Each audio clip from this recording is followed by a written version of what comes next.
She offered herself first, but her sisters had been waiting their turn, asterisk. The emergency alarms screamed through the cramped cockpit as Captain Marcus Reed fought to control his damaged exploration vessel. Sparks flew from the navigation console, while the twin crimson moons of Velthera grew larger in his viewport with each passing second. This wasn't how he'd planned to make first contact with an alien world. "Come on, you stubborn piece of metal," Marcus muttered, wrestling with the controls as his ship plummeted through the planet's atmosphere. The hull groaned under the stress, and he could smell smoke beginning to fill the cabin. His hands moved, with practiced precision despite the chaos, but he knew this landing would be rough. The crash came with a thunderous roar that echoed across the crystalline valleys below. Marcus's world went black for several minutes before consciousness slowly returned. His head throbbed, and warm liquid trickled down his forehead. As his vision cleared, he realized his ship had carved a deep furrow through what appeared to be a field of luminescent flowers that pulsed with soft blue light. Stumbling from the wreckage, Marcus took his first breath of alien air. It tasted sweet, almost intoxicating, with hints of something floral, yet completely unfamiliar. The landscape before him defied imagination. Towering spires of what looked like living crystals stretched toward the dual moons, while bioluminescent vines cascaded down cliff faces like frozen waterfalls of light. "Incredible," he whispered, momentarily forgetting his dire situation. Years of training as Earth's premier xenobiologist had prepared him for many scenarios, but nothing could have readied him for the sheer beauty of this world. A soft rustling and the glowing underbrush caught his attention. Marcus instinctively reached for his sidearm, then thought better of it. If the inhabitants were hostile, one human with a plasma pistol wouldn't last long anyway. It's better to appear peaceful and hope for the best. From between the crystal trees emerged a figure that made Marcus's breath catch in his throat.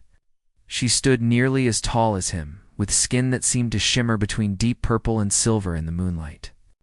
Her hair flowed like liquid starlight, and her eyes held depths that reminded him of nebulae he'd seen in deep space. She wore flowing robes that seemed to be woven from the same bioluminescent material as the planet's flora. "You were injured. Traveler from the void," she said, her voice carrying musical tones that seemed to resonate in his chest. "I am Zara, youngest daughter of the royal house of Velthera. You have fallen far from the star paths." Marcus struggled to find his voice. My ship malfunctioned. I'm Marcus Reed, from Earth. I mean no harm to your world." Zara approached with fluid grace, her luminous eyes studying him with obvious curiosity. "Earth, yes, we have heard. Whispers of your kind from the cosmic winds. You are the first to reach our sacred realm." She gestured toward his wounded forehead. "You bleed the red blood of carbon life. Come, let me tend your wounds before the night hunters emerge." As she reached out to examine his injury, her fingers brushed against his skin, sending an unexpected jolt of electricity through his entire body. Zara paused, her eyes widening slightly, and Marcus could swear he saw her shimmer more brightly for a moment. "Curious," she murmured, her touch lingering perhaps longer than necessary. "Your life. Energy resonates strangely with ours. The prophecies spoke of such a visitor, but I never believed." "Prophecies?" Marcus asked, acutely aware of how close she stood. How her alien beauty stirred something deep within him that he'd never experienced before. Zara smiled, an expression that transformed her already stunning features into something breathtaking.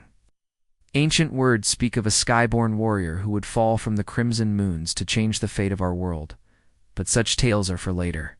First, we must get you to safety. My sisters will be most eager to meet you."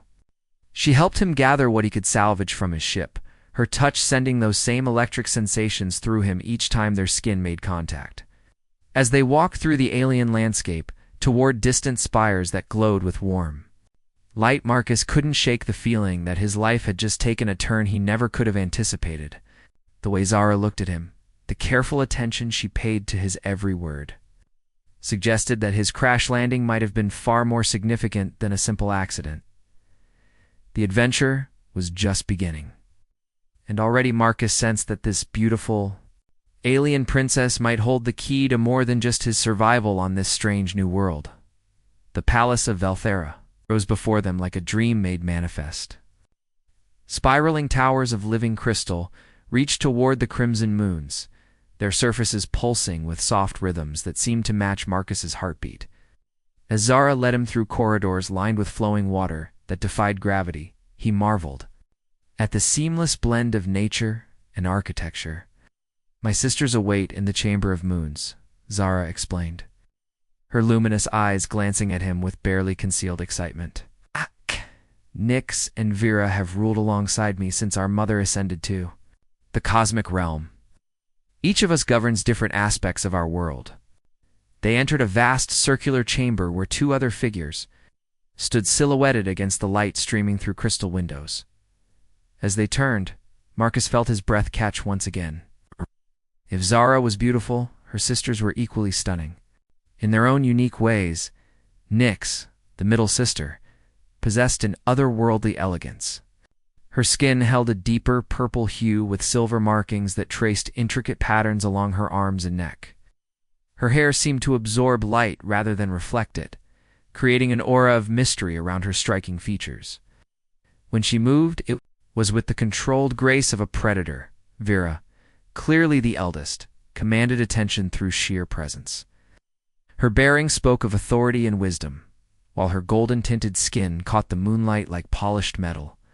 Elaborate jewelry adorned her form, and her hair was arranged in complex braids that somehow enhanced rather than concealed her natural beauty. So, Nyx purred, her voice carrying a different musical quality than Zara's deeper, more hypnotic. "This is the star-fallen one our youngest sister has rescued." Her gaze traveled over Marcus with undisguised interest, making him suddenly aware of his torn clothing and disheveled appearance. Vera stepped forward with measured steps. "Welcome, Marcus of Earth. I am Vera, first speaker of the royal house. Your arrival fulfills ancient words written in our most sacred texts." Her eyes held depths of knowledge that seemed to peer directly into his soul. "But prophecy aside, you are welcome here as our honored guest." "The honor is mine," Marcus replied, offering a respectful bow. "Your sister saved my life. I'm in your debt." "Perhaps," Nyx said with a mysterious smile, "but debts can take many forms on Velthora. Some are paid in service, others in ... double quotes." She paused meaningfully. "More intimate currencies." Zara moved closer to Marcus, her hand brushing against his arm, in a gesture that seemed both protective and possessive. "Nyx speaks in riddles as always. Pay her no mind, Marcus. Tonight you rest and heal. Tomorrow we begin your education in our ways." The tension between the sisters was palpable, though Marcus couldn't quite understand its source. Vera watched the interaction with calculating eyes while Nyx's smile grew more predatory. "Actually," Vera interjected smoothly, "perhaps our guest would benefit from understanding our customs immediately. The ritual of welcome should be observed before he sleeps in our palace." "The ritual of welcome?" Marcus asked, noting how Zara's grip on his arm tightened slightly. "A simple ceremony," Vera explained, though her tone suggested otherwise. "It involves sharing essence under the light of our moons. A bonding of spirits that ensures trust between guest and host." Zara's eyes flashed with something Marcus couldn't identify. "Sister, surely Marcus is too weary for such ceremonies tonight." "The contrary," Nyx interjected, moving to Marcus's other side. "The ritual is most effective when the participants' defenses are lowered by exhaustion. It creates ... deeper connections." Marcus found himself flanked by Zara and Nyx, with Vera, watching intently. The air seemed charged with more than just the alien atmosphere's unique properties. Something electric passed between all four of them, a tension that had nothing to do with diplomatic protocols. "What exactly does this ritual involve?" Marcus asked, his voice slightly hoarse. Zara turned to face him fully, her luminous eyes reflecting. "The crimson moonlight streaming through the crystal windows requires trust, Marcus. Complete openness between souls." Her fingers traced the edge of his jaw gently. "Are you willing to trust me?" The simple touch sent fire racing through his veins. Marcus had experienced attraction before, but nothing like this overwhelming pull he felt toward these alien royalty. It was as if something in their very biology called to his humanity in ways he couldn't understand. He began, then stopped as Nix's hand came to rest on his shoulder, her touch equally electric. "The choice is yours, Starfallen One," Nix whispered, her breath warm against his ear. "But know that some opportunities come only once under the crimson moons." As the three sisters surrounded him in the moonlit chamber, Marcus realized that his adventure on Velthera was about to take a turn that would challenge everything he thought he knew about first contact protocols. The way they looked at him, touched him, suggested that his role here might be far more complex than that of a simple crashed explorer. The morning sun of Velthera cast rainbow patterns through the crystal palace walls as Marcus awakened in chambers more luxurious than anything he'd ever experienced.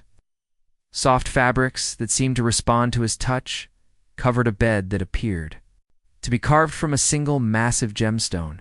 The events of the previous evening felt dreamlike, the gentle ritual where Zara had traced luminous symbols on his skin, while her sisters watched with growing intensity. A soft chime announced someone's presence. Nix entered carrying a tray of exotic fruits and what appeared to be luminescent water in a crystal vessel. She wore flowing robes that revealed more of her intricate silver markings, and Marcus found himself staring longer than appropriate. "Sleep brings clarity, does it not?" Nix asked, setting the tray beside him. "Or perhaps it brings more questions than answers?" "Both," Marcus admitted, sitting up and accepting the offered refreshment. The fruit burst with flavors that had no earthly equivalent, while the water seemed to energize him on a cellular level. "Your sister's ritual. I felt something change in me." Nix's eyes gleamed with satisfaction. The awakening touch has begun. Zara's gifts run deep, but she is not the only one with secrets to share. She moved closer, her fingertips tracing the air just above his skin. "Tell me, Marcus of Earth, what do you know of the Trinity bond?" "Nothing," he replied honestly, though the term stirred something in his memory, perhaps from the dreams that had filled his sleep. "Long ago," Nix began, settling onto the edge of his bed with feline grace, "our ancestors discovered that true power comes not from individual strength, but from the harmony of three: mind, body, and spirit, each requiring its own guardian, its own connection to the cosmic forces." Her hand came to rest on his chest, directly over his heart. The contact sent familiar electricity coursing through him, but stronger now, more focused. "Zara awakened your spirit last night. She has that gift to see into the essence of others and kindle their deepest truths." "And you?" Marcus asked, his voice rougher than intended. Nix smiled, an expression both beautiful and dangerous. "I guard the mysteries of the mind, the pathways between thought and desire." Her fingers traced patterns on his chest, and Marcus felt his consciousness expand in ways that defied description. Images flashed through his mind, visions of Velthera's history. The rise and fall of civilizations, the deep connections that bound all living things. "This is impossible," he breathed, even as he experienced knowledge flowing into him like water into an empty vessel. "Nothing is impossible when hearts resonate at the same frequency," Nix whispered, her face now inches from his. "But the mind cannot be truly opened without trust." "Do you trust me, Marcus?" Before he could answer, she kissed him. Unlike any human kiss, this was an exchange of energy, of consciousness itself. Marcus felt himself merging with Nix's thoughts, experiencing her memories and emotions as if they were his own. The loneliness of being the middle sister, the burden of her cosmic responsibilities, the deep yearning for connection with someone who could match her intellectual depths. When they separated, Marcus was breathing heavily, his perception of reality fundamentally altered. "What's happening to me?" "Evolution," Nix replied, her own breathing unsteady. "The prophecies speak of a catalyst who would help our kind transcend the limitations of individual existence. But the process requires all three bonds." "Vera," Marcus said, understanding flooding through his enhanced awareness. "Yes, the eldest, the guardian of the body, the anchor that keeps us connected to the physical realm." Nix's expression grew complex. "She has waited the longest, watch Zara and me. Form connections with you, while she maintains her careful distance. But make no mistake, her desire burns brightest of all. As if summoned by their conversation, the chamber doors opened to reveal Vera herself. Unlike her sister's flowing robes, she wore form-fitting attire that highlighted every curve of her powerful physique. Her golden skin seemed to glow with inner fire. Her eyes held a hunger that made Marcus's enhanced awareness sing with recognition. "Nix," Vera said, her voice carrying subtle harmonics that resonated in Marcus's bones. "Surely you haven't forgotten the protocols of sharing." "Never, beloved sister," Nix replied, though she made no move to leave Marcus's side. "I was merely preparing our guest for your ... particular gifts." Vera approached the bed with predatory grace. "And what gifts might those be?" she asked, though her question was clearly directed at Marcus rather than her sister. "I ... Marcus began, but found himself lost in the intensity of her gaze. Through his connection with Nix, he could sense the power coiled within Vera's form strength. That could reshape matter itself, passion that could ignite stars. "Words are unnecessary," Vera said, extending her hand toward him. "The body speaks a language older than thought, deeper than spirit. Will you let me teach you that tongue, Starfallen?" 1. Marcus looked between the two sisters, feeling the weight of destiny settling around him like a cloak. The Trinity bond, he understood now that this was more than just an alien mating ritual. It was the key to unlocking potential he'd never dreamed possible, both for himself and for the future of human-Velthoran relations. The royal gardens of Velthora stretched endlessly under the twin moons, filled with crystalline trees that chimed softly in the alien breeze. Marcus walked the luminous pathways alone, his mind reeling from the transformations he'd experienced. 2 days had passed since his encounters with Zara and Nix, and he could feel their energies still flowing through him, changing him in ways he couldn't fully comprehend. Vera had been conspicuously absent, though he'd caught glimpses of her watching. From distant balconies or crystal windows, the anticipation was driving him to distraction, made worse by the growing tension between the sisters themselves. "Struggling with the burden of choice?" a familiar voice asked from behind him. Marcus turned to find Vera emerging from behind a cluster of singing crystals. In the moonlight, she appeared almost goddess-like, her golden skin luminous against robes of deep crimson that seemed to flow like liquid fire around her form. "Your sisters have been ...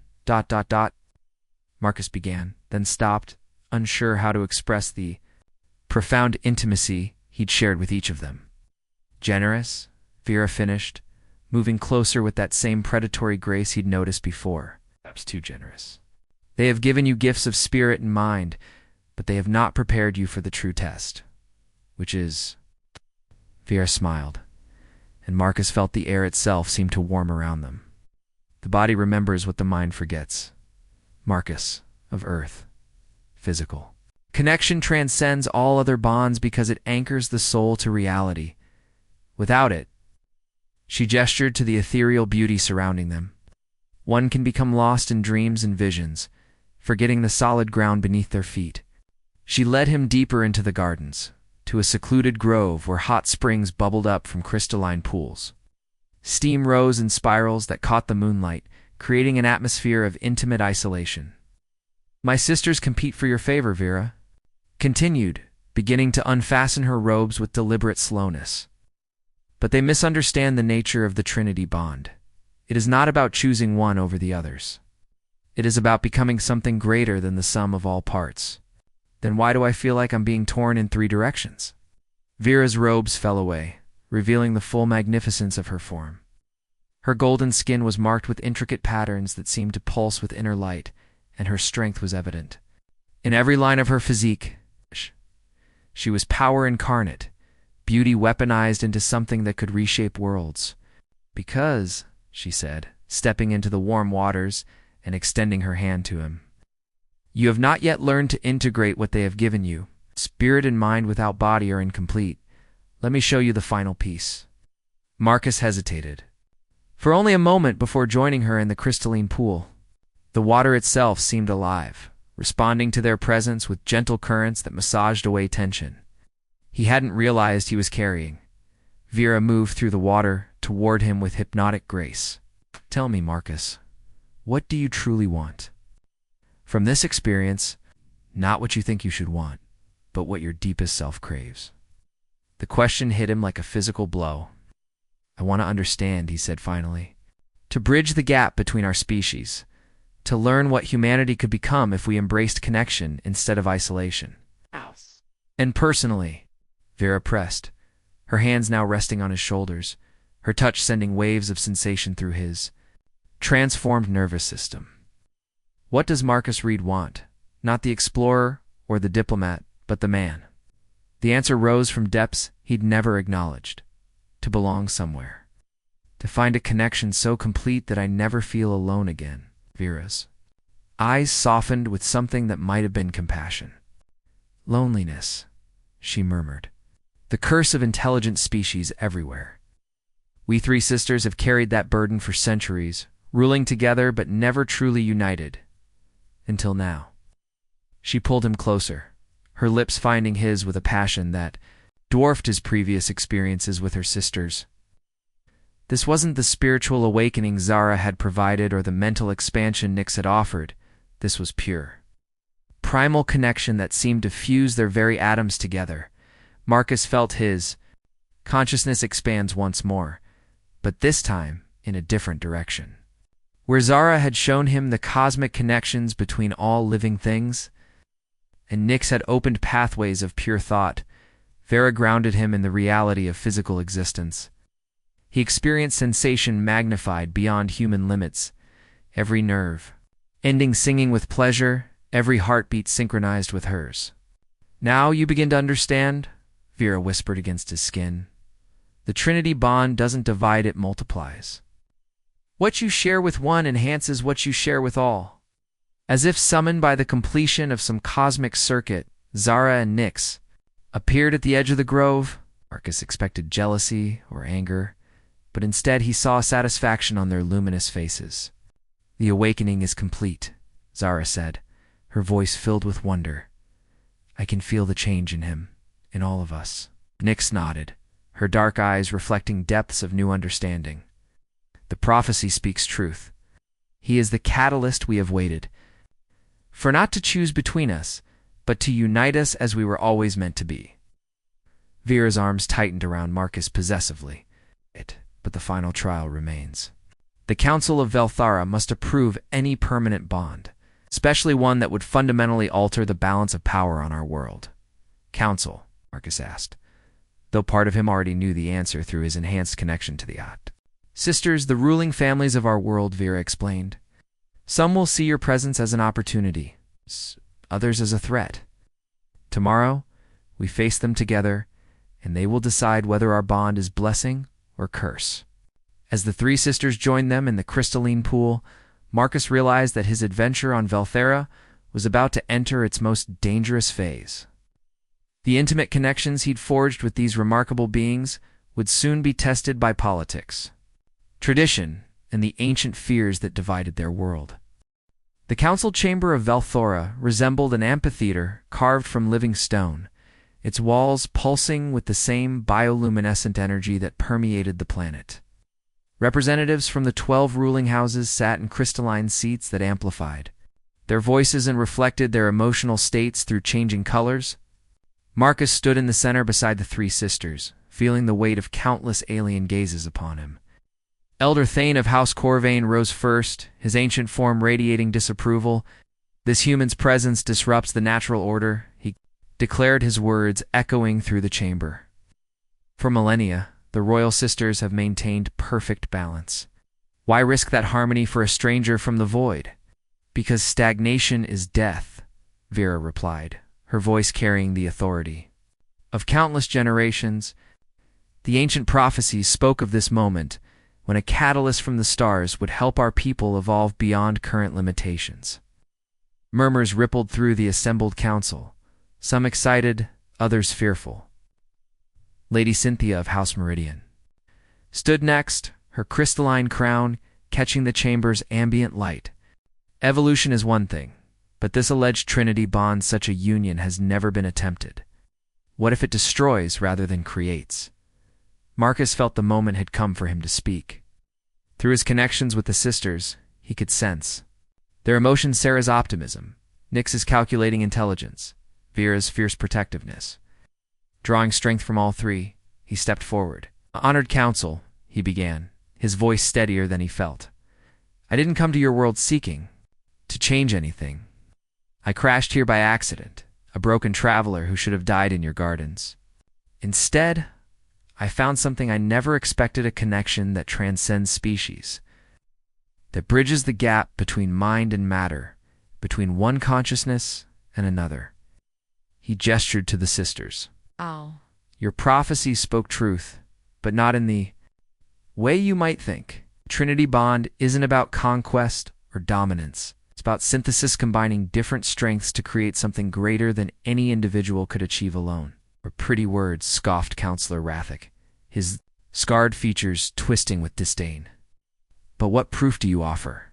How do we know this bond won't corrupt our princesses or weaken their connection to our world?" In response, Zara, Nyx, and Vera moved to stand in a triangle around Marcus. As one, they began to glow with inner lights: Zara's silver radiance, Nyx's deep purple luminescence, and Vera's golden fire. The lights began to pulse in perfect synchronization, and Marcus felt the familiar electricity building between them. "Behold," Zara said, her voice harmonizing with an otherworldly resonance, "the true nature of unity." The energy flowing between the four of them suddenly exploded outward, washing over the entire council chamber. Instead of the violent force many expected, it was a wave of pure understanding, each council member suddenly experiencing the deep connections that bound Marcus to the sisters, feeling the joy and completeness that their bond had created. When the light faded, the chamber was silent. Several council members were openly weeping, overwhelmed by the emotional intensity of what they'd experienced. Others sat in stunned contemplation, their previous certainties shaken. Elder Thane slowly rose again, his expression transformed. "I felt... your loneliness. Human. The emptiness that drove you to the stars. I felt how our princesses filled that void, just as you filled theirs." He paused, struggling with words. "Perhaps I have been too quick to fear change." Nodded thoughtfully. "The bond does not diminish them, and amplifies their existing natures. Zara's compassion, Nyx's wisdom, Vera's strength, enhanced rather than corrupted." "But the practical implications," another counselor interjected. "How would such a union function? What of succession, of governance, of the basic structures of our society?" Vera stepped forward, her hand finding Marcus's. "The Trinity Bond creates new possibilities while honoring old traditions. I remain first speaker. Nyx continues as keeper of ancient knowledge, and Zara maintains her role as voice of the people. But now we are connected through Marcus, whose unique perspective bridges not just our individual consciousnesses, but the gap between our world and the greater galaxy. Think of the opportunities," Nyx added, her analytical mind already racing. "Ahead, through Marcus, we gain access to human technology, philosophy, art. Through us, humanity gains insights into consciousness, energy manipulation, biological harmony. Both species benefit exponentially." The debate continued for hours, but Marcus could sense the shift in the chamber's mood. What had begun as suspicious hostility was transforming into cautious optimism. The council members who had experienced the Trinity Bond's effects firsthand found it difficult to argue against something so fundamentally positive. Finally, as Veltharus twin moons reached their zenith, Elder Thane called for the formal vote. One by one, the representatives of the 12 houses voiced their decision.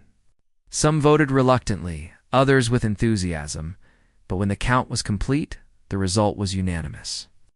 "The Council recognizes the Trinity Bond between the Royal Sisters and Marcus Reed of Earth," Thane announced formally. "May this union bring prosperity to Velthera and wisdom to both our peoples." As celebration erupted around them, Marcus found himself enveloped in the arms of all three sisters simultaneously. The physical embrace triggered a cascade of shared emotions: love, relief, joy, and an overwhelming sense of completeness that threatened to bring tears to his eyes. "So what happens now?" he asked, his voice thick with emotion. Zara smiled, her luminous eyes reflecting infinite possibilities. "Now we begin the real adventure. Together we'll explore what this bond can become, what our peoples can achieve. United rather than alone." "The galaxy holds countless wonders," Nyx added, her intellectual curiosity already spinning with new theories, "and we have eternity to discover them all." Vera's embrace tightened possessively around him. "But first," she said with a meaningful look toward her sisters, "we have a wedding to plan. The first Trinity Bond ceremony in Veltheron history deserves proper celebration." As the council chamber erupted in renewed celebration around them, Marcus realized that his crash landing on Velthura had been more than just an accident. It had been destiny. The lonely explorer who had fallen from the stars had found not just love, but a connection that would reshape the future of two civilizations. The real adventure was just beginning.